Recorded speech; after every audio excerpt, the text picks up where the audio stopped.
Sunday, the 27th, Memorial Day, from the news media that was inquiring about an incident that happened at Octaville County Lake on Sunday, the 26th. We checked, the Octaville County Sheriff's Department nor 911 had received any calls in reference to any matter that had happened at County Lake. At that point in time, we reached out to the victims through social media and asked them if they would to please call the Octaville County Sheriff's Department. On Tuesday, we did receive a call from the male victim, and after speaking with him for a length of time, we asked if he and his wife would come to the Octaville County Sheriff's Department, and so we could do a report, gather more information, and open an investigation.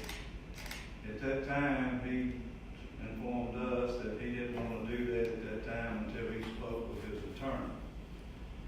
The same day, which was Tuesday, we called District Attorney Cologne and advised him of the situation at the County Lake, and also provided him with the video footage from social media that we had. As of today, we have not had any contact with him to this point. So at this time, I'm going to turn it over to the district attorney and for his comments.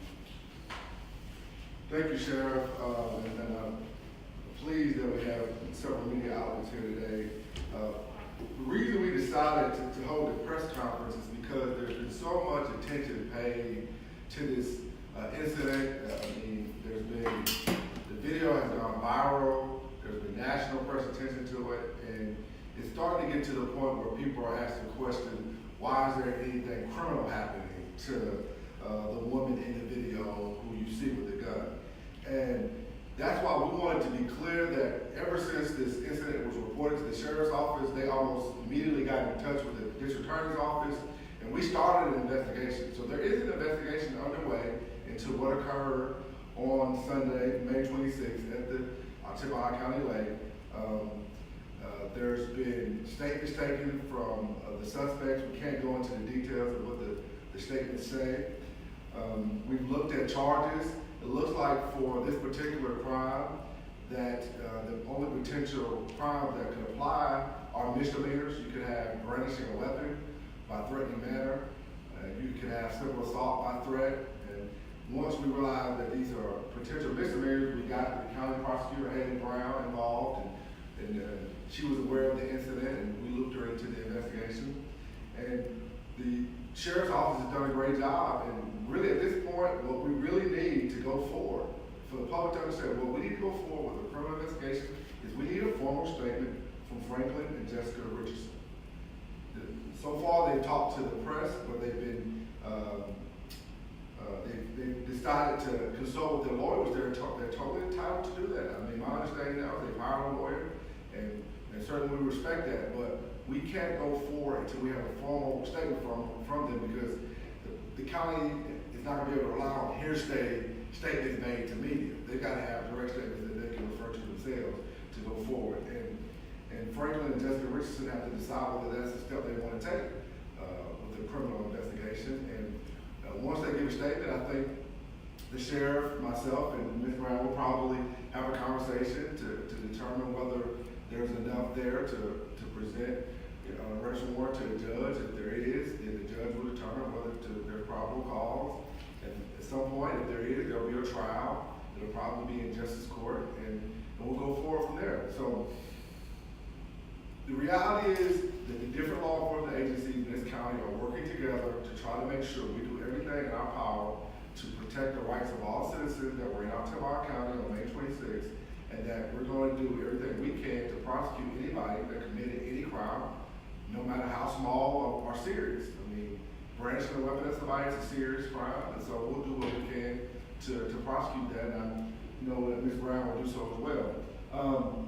But we just want to make sure the public knows that there is a criminal investigation going on. We're just waiting for Franklin and Jessica Richardson to come forward with a formal statement. And the final thing I want to say, and this is not really related to the necessary, regardless of whether there's a criminal charge or not that comes out of this, this has unfortunately painted, I think, an unfair and inaccurate picture of Ottawa County. The Ottawa County I know and I love is a place that's welcoming to most people, even people that are not from here. It's a place where people will allow you to fish on private land.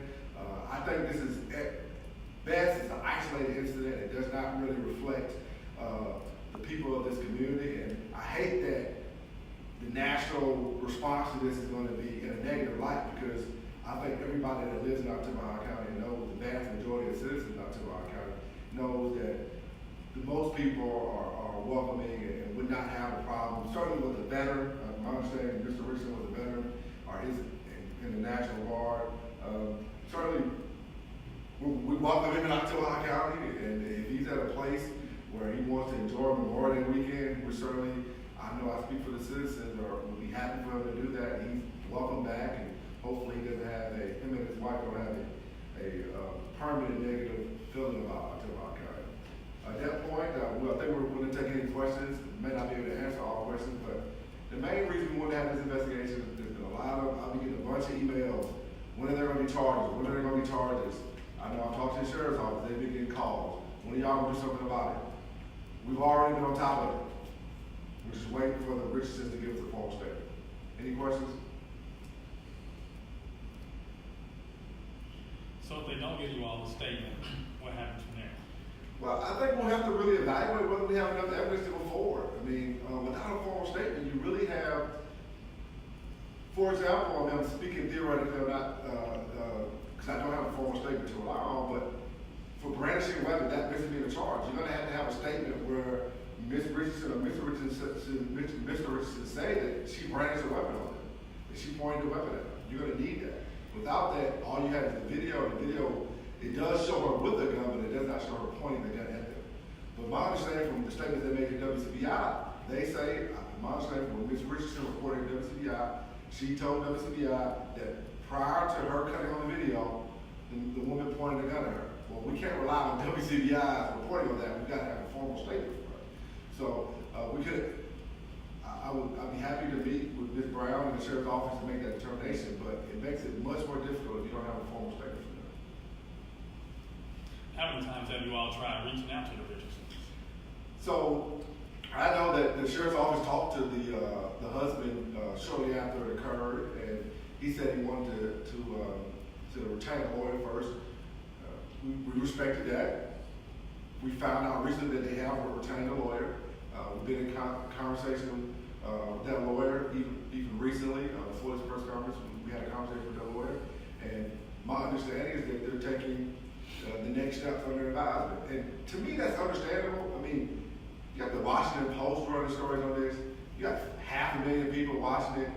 I know I've got 50 emails about it. I can only imagine what they're getting. I'm sure they're overloaded with attention. I'm sure they're overloaded with distractions, and they may want to take their time to decide really what the next best steps are for them. And we respect that there's no rush.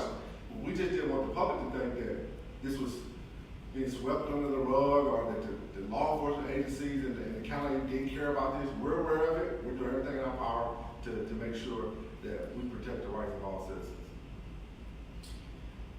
What's the time frame you guys have in terms of, time you're willing to allow them to consult with their attorneys before, I guess, moving on or making some other decision with what to do with the case? I fully expect that they're going to make a decision as to whether they want to make a formal statement within the next day or two. And they may not want to make a formal statement. And certainly that's their right. We're not going to judge that decision, but I just think if they want us to investigate it thoroughly, they're going to have to give us a formal statement. Have you all been in contact with the lady who was? The sheriff's office has been in contact with her. She has given a statement as to her version of events, and we can't go into details of that. We have to respect the criminal rules don't allow us to go into her statements, but she has given a statement, her and her husband. And again, can you just say what the charges could be that she could face? So unless there's something else that hasn't been reported, again, we're starting at a deficit because we don't have a formal statement from them. We have what they've been reported to have said, right? And we got some press videos of statements from them. But looking at the video, looking at what they've reported to have said occurred, you've got two potential misdemeanors that I've identified. One is brandishing a weapon, and then another one is simple assault by threat, physical menace. You can commit a simple assault simply by posturing or acting in a way to put someone in reasonable fear of bodily injury or assault. Is there any idea what the allowance of firearms on that property is, such as if they're restricted or not, and if so, are there any potential charges that could come from fitting in there? I'm not aware of any. As far as the video goes, it doesn't look like she had the weapon concealed, and the concealed carry laws in Mississippi are not, one, they're not easy to understand even for lawyers, but the reality is you're allowed to, as long as it's, my understanding, as long as their gun is even partially disclosed, you can have it concealed. So, but you know, my understanding is, this again, I don't know this to be true as a fact. I rely on reporting, but it's been reported that they terminated her. KOA has terminated her from employment, and so certainly they didn't approve of what she did. If that's true. And if you don't get a statement, or if they decide not to submit anything to you guys, is that the end of this issue? You know, from y'all's point of view, or would you look at other avenues? So at that point, all we would have is the woman, Miss Howell. That's the woman in the video who has the gun. All we have is her version of events at that point. We have her husband's version of events, and we have the video. And like I said, there's some important things that Ms. Richardson says happened before the video starts that are dispositive. Maybe not dispositive, but they're certainly relevant to whether there's criminal charges or not. So I don't know if it'll be the end or not. I'm hopeful that they'll give a formal statement. That's my expectation, that they'll give a formal statement.